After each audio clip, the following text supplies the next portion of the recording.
Okay, this is just a short video. This is Scott with Namagear. Had a question about splicing our reflective Nama line onto a small hook for making a tarp suspension. So I just wanted to do a quick video. I couldn't find anyone online that I really liked that was quick and to the point. So just want to do a quick one here. So we're going to use this micro hook and splice this line. This is a 1.9 millimeter Dyneema braided line. A few tools we're going to need. I'll use just a marker just to mark some places on the line. I actually use, this is fishing line doubled over. I just got it wrapped around a stick that I use for pulling the back splice through. So you'll see that. I use a little center punch to help open up. I'll show you that. And then I have a handful of these crochet needles maybe. You want a needle with a big eye that you can fit the line through. So I'm sure you can find those on any online store. You can do a search for those. So find one that's suitable for you. And that's what you need. A ruler, a cutting board, and then a sharp knife. Because this Dyneema is hard to cut, I use just a cheap old fillet knife because it's what I keep handy that is sharp. So we're making again a tarp ridge line, so we don't have to worry too much about the length of the berry. I think Samson, the makers of Zing and Lash, recommend 3.5 times the fid, which the fid is 21 times the diameter of the line. So all that to say, what I would do is about 5 inches is probably plenty on this, maybe more or less. Again, if you're using for suspension on your hammock on a larger line, then maybe do some research on that. But we're just making a tarp bridge line. So let's do that. So I'm going to measure 5 inches, more than enough. Just put a mark there. You can eyeball it really. Again, we're just doing a tarp. So there, got that marked. What we're going to do is then, depending on the size of your eye, which we're just doing a small one, you'll want to make another mark for the length of your eye. All right. So we're going to start with the farthest one from the tag end and just push the line together like that, and then take one of your little needles and so ideally you want to split all the lines here and not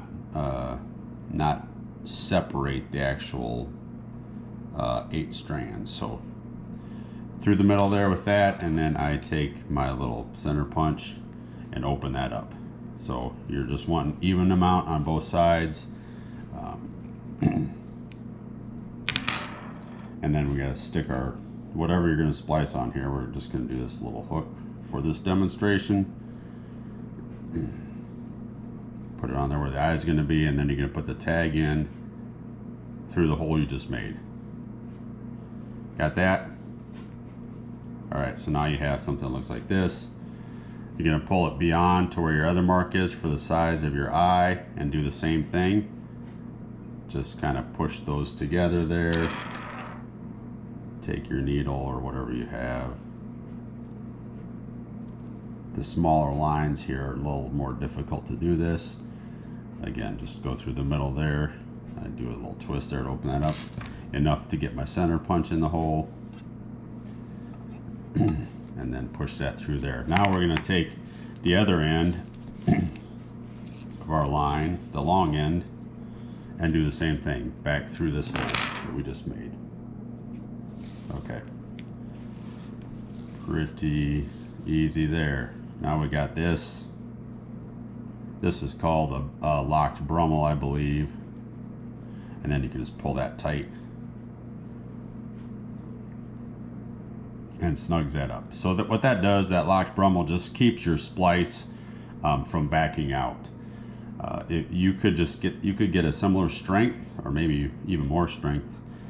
I don't know, not into that. If you just back splice through there, but the lock Brummel keeps it from pulling out when there's no load on the line. So now we've got the Brummel locked.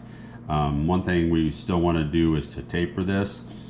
Again, on this low strength application as a tarp, not too concerned with that. The taper makes it so that your Dyneema line it decreases the stress where the taper is, and therefore increases the strength of the line. But we'll do it. It's going to make it easier to back splice. So again, we're just going to pinch these together there. And now the trickier part is to pull out a few of these lines. So I'm just going to grab one there. And what this does is it decreases the diameter of the line at the end here. It's going to allow us to back to splice it.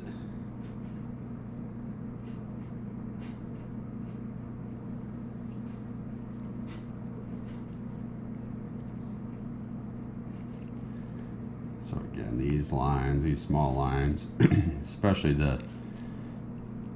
our reflective line here, our Nama line has a slight coating on it to increase the knot holding capabilities, as well as the, wow, she's tough. I might have had it. Cut that end off. I might have melted the end last time I did this. Maybe what's keeping us from pulling that back through, yeah.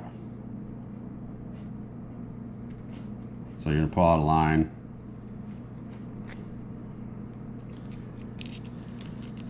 And we'll cut that off as close to the line as you can. Get it out of the way. And we'll come down and do another one. Again, this isn't rocket science by any means. We're just pulling out a couple strands here to thin the end, increase the strength of the finished product, and make it easier to splice this. Let's do one more. I've found that pulling out 3 of them is usually enough.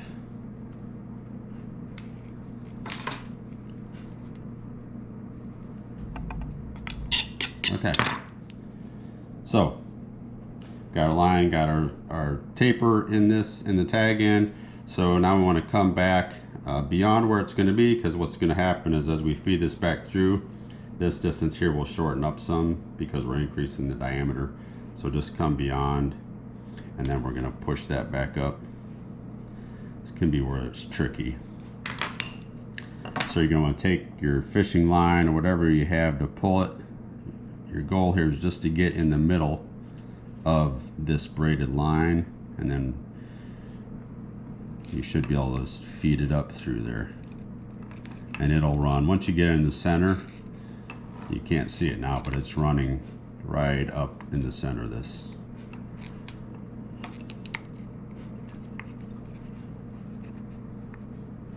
If you can press the line together like that, it makes it a little easier, gives it a little more room. Be patient. First time you do this, it's going to be a little. Our goal is to get right up in here in the bottom of that locked Brummel, and ideally you want that wire to come out in a gap just like that, as close to the base of that locked Brummel. So now you see we've got this wire running up through where we're going to run the berry. Just spread that out, put the tapered end in there so it hooks in there. Now the tricky part, because you're going to have to double this back over to get it in through there. And again, like I said, with these small lines, it can be really tricky. So I'm pulling on this end, which is why I have the stick on that end of that wire, and then just kind of caressing this end here to try and get it milked over that there. And once it slides in there, it's going to slide pretty easy. So now I've got it started back in here. I'm just going to pull my line, and you'll see it feeding on through there.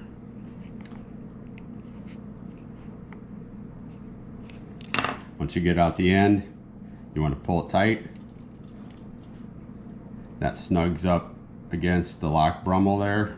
And then you just want to milk this back out.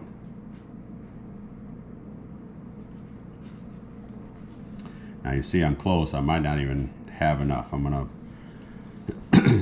get myself a hook on this line and pull it tight and see if I can milk it all the way back in. If not, you'll see I didn't go beyond enough. So what you can do is just grab that tag in, milk it up.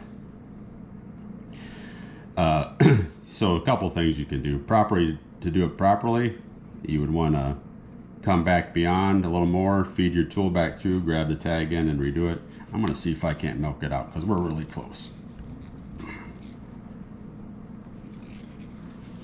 You can also leave it or just cut off that tag end if you want. Again, it's probably not the proper way to do it, but for saving time, and again, it's a tarp. There you see, now it's disappeared in there. It's probably way overkill for a tarp. It's hard to do there. But that is how you almost properly splice on